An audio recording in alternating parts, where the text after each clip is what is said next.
Hello again. Here we are at Chapter 5, Organizing the Encouraging Classroom. Please look at the picture noted below. Isn't she darling? What do you think she's doing?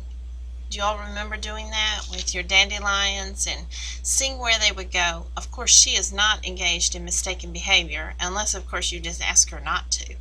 So let's begin to look at how we want to organize our encouraging classroom. The first two slides call you to look at some specific questions as you read. I hope you'll go back and answer those questions and make sure that you understand the material that you're reading and that we're talking about and that we're thinking about. Some of the characteristics of an encouraging classroom are listed below. Here we want to think about how we set up our day-to-day things that we do in our classroom so that we have a good balance, a balance of the individual needs and the rights of the community for mutual appreciation. It's really hard sometimes for teachers to make sure that although all children deserve to get what they need, sometimes we just can't do that because it wouldn't be of the benefit of the entire class as a whole.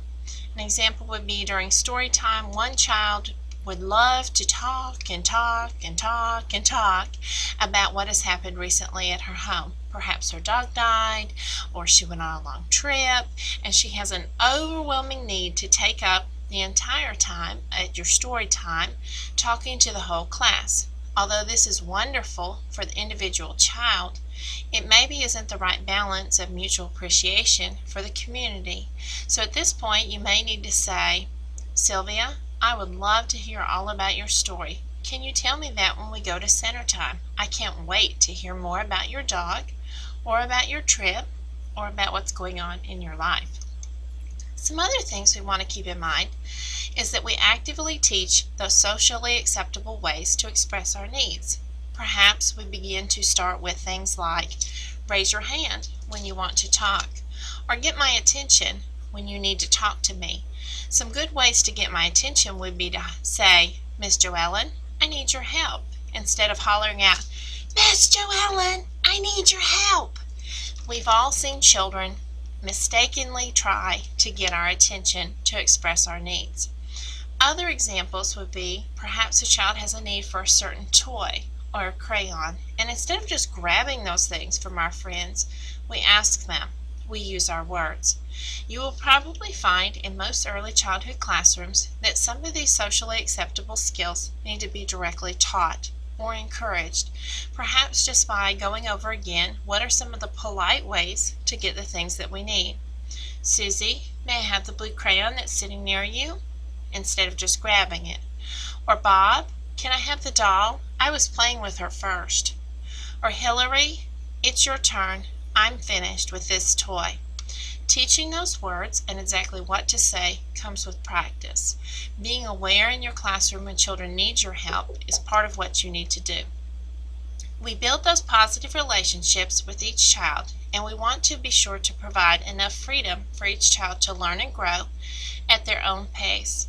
This happens with that day-to-day contact and those day-to-day discussions that we engage in.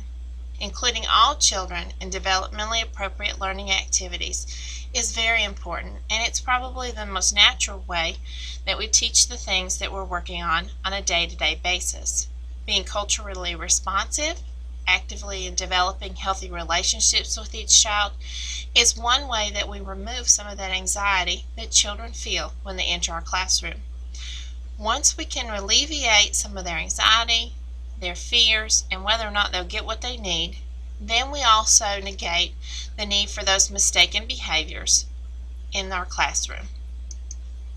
In looking at developmentally appropriate practice, we just want to do a few quick reminders in case you haven't had child development yet, or in case you've just forgotten some of the things that we've learned about DAP in the past. DAP includes things like learning centers. In most early childhood classrooms, children have choices, and they ideally would have free choice. If I want to play dress up right now, as long as it's center time, I should be allowed to. Now, we do know that most teachers place some stipulations or rules or guidelines in place, such as 5 children can be in the dramatic play center at this time. If there are already 5, then you can choose to move somewhere else. perhaps blocks, or sand and water. Part of the reasons that mistaken behavior happens during center time is not so much that children can't make choices, but that they don't know where to go. Or perhaps you don't have enough choices available so that there are suitable opportunities if they have to wait to do something that they really want to do. Ideally, you would have 5 to 7 or more centers going at all times, and as a teacher, this does take practice. How to facilitate with developmentally appropriate ways, how to also guide and instruct as they're doing this. One of the best ways we do that is using an integrated curriculum. An integrated curriculum is often very theme-driven, and it involves that children can use art, dramatic play, sand and water, math and science, a variety of areas to learn about the same topic. For example, this semester we're talking about owls in some of our classrooms. With that given as a theme, you would find that children could either explore owls through art. They might decide in the sand and water table to play with plastic owls and give them baths, or in the sand area they could hide for them or hunt for owls dug up in the sand. In the math area, you may have puzzles or lesson cards that are owl-shaped, or talk about matching owls to their owlets, which is the name for owl babies. And in other areas, you may have dramatic play props where children could pretend to be owls or dress up like owls. You'll notice that creative arts and journaling is often a part of developmentally appropriate practice, and giving children that creative outlet sometimes will negate the need for even using some of those mistaken behaviors. They have an outlet for it. Manipulative spaced math, we often think of lacing cards, Lego sets, puzzles, lacing cards, I think I mentioned those, and several other things. These usually involve using your fine motor skills and using your hands. We often find that when children are active and busy in learning, they don't have a need for mistaken behavior because their minds are already fully engaged. As well as you want to think about having small group experiences. Much of your time in your classroom needs to be spent with either small groups, children in maybe groups of 2 or 3 or 4, and very little time is really needed with the whole group. Usually you want to reserve whole group practice for times like stories, singing, dancing, finger plays, or playing a game. But ideally you would have lots of opportunities for small group interaction, which usually gets you the best behavior.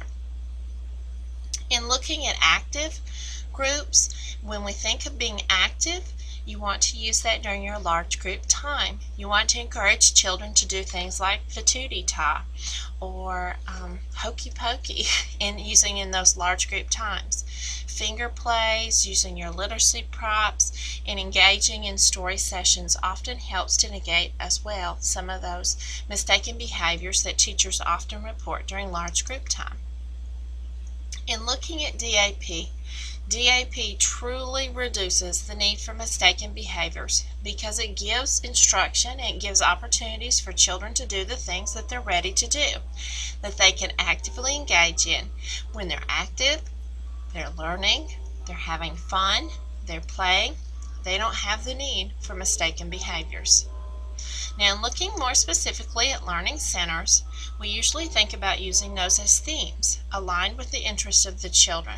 The example I gave earlier of owls, I gave some examples of how you might use owls in other areas. Other topics of interest to children can include things like the farm, the circus, outdoor play, pets, playing doctor, playing house. You can see how lots of these things that are already interesting to children will keep them engaged, busy, and learning while they're playing. While I'm doing those things, I really don't have the need for mistaken behavior. Thematic instruction can be accomplished with the use of variety centers that are designed to be self-directed and open-ended. In an ideal situation, children should be free to come and go from each learning center as they're ready. I know that some classrooms use systems with bells, or they allow children to stay 10, 15 minutes at a time. But in active play, we teach that most children need about a half hour to become truly engaged in play. It may mean that it takes a whole half hour in the block area just to get going. Make sure that you keep them as self-directed and open-ended as you can, and you'll find less mistaken behaviors. Now, we do want some teacher-directed time, and usually these are exploratory options. Perhaps you want to sit down with a small group to teach about a science experiment or a specific lesson or book that you would like to read. We also know that we want to have some self-directed activities that are self-correcting. Examples would be things like puzzles. There's really only one way to get the puzzle to fit back in, and if you can't get it, we know that sometimes there are some frustrating, mistaken behaviors that occur. In looking at those learning centers, you want to establish routines for how children select where they go and making sure that they will get a turn as long as they're using their self-regulation and adaptability. I've seen a variety of methods used in many of our classrooms in Sampson County. Some of those include using things like name tags or little stickers where children can place the sticker on where they want to go. Often, teachers will limit each area to 3 to 4 children, and so there may be a sign card indicating the name of that center, such as Dramatic Play, with 4 Velcro spots, and 4 children can put their name on that spot as they play there. I've seen necklaces, I've seen popsicle sticks, I've seen a variety of ways to establish routines. It's important that children understand these centers are not going away and that they have access to them on a daily basis. This will also help promote self-regulation and adaptability. Make sure you give enough time. Often our mistaken behaviors arrive when a child has just begun to play.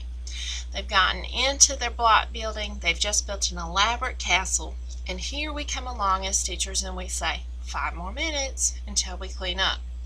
If they've not had enough time to explore or use their materials, sometimes they will become resistant or frustrated, and then we see the mistaken behaviors.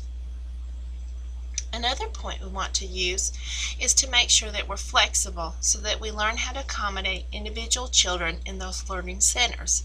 Some examples would include putting your block center near your housekeeping or dramatic play center so that children can go back and forth between the two using materials from both. Often you'll find your math and science center nearby, sand and water nearby, and art is often near perhaps an easel or another art outlet. I'm so sorry, I'm yawning. For you to use. What we want to do is think about organizing our classroom for that pro-social development. As you line out the actual classroom and the actual layout, think about ways that you can include opportunities for children to have social knowledge and skills so that they can relate with each other. Some of those abilities include things like caring. Natural caring happens in the early childhood classroom when we encourage children to make note of how others are feeling. Modeling that through communication and relationships always encourages that early childhood classroom to be pro-social in development and in showing positive classroom guidance. Sharing. Sharing is a skill that is learned. Sharing can never be forced. An example would be if you were to go to Walmart this afternoon and you pull out a buggy or a cart, as you might call it, you want to use that cart the entire time you're at Walmart. Now, let's pretend your cart is half full. You make it all the way over to the frozen food sections, and as you're beginning to pile in your chicken nuggets or whatever it is that you like to eat, frozen foods, someone casually walks up and says, "I want to use your cart. Can I have it now? You look like you're almost done." Wouldn't you think that was a little bit crazy? You would not want to give them your cart. You would like to use it the entire time you're at the store for your shopping experience. Much the same happens in the early childhood classroom. Now, unfortunately, as teachers, we say things like, "You've been playing with that baby doll for the last 15 minutes. Why don't you share it?" Really? Do you want to share your cart? No. You have a right to use your cart until you are finished. In the same way, that child has a right to finish using her baby doll until she or he is finished. Sharing is something that is taught. It's taught on an everyday basis through our learning centers and ongoing opportunities. Now, of course, we can model things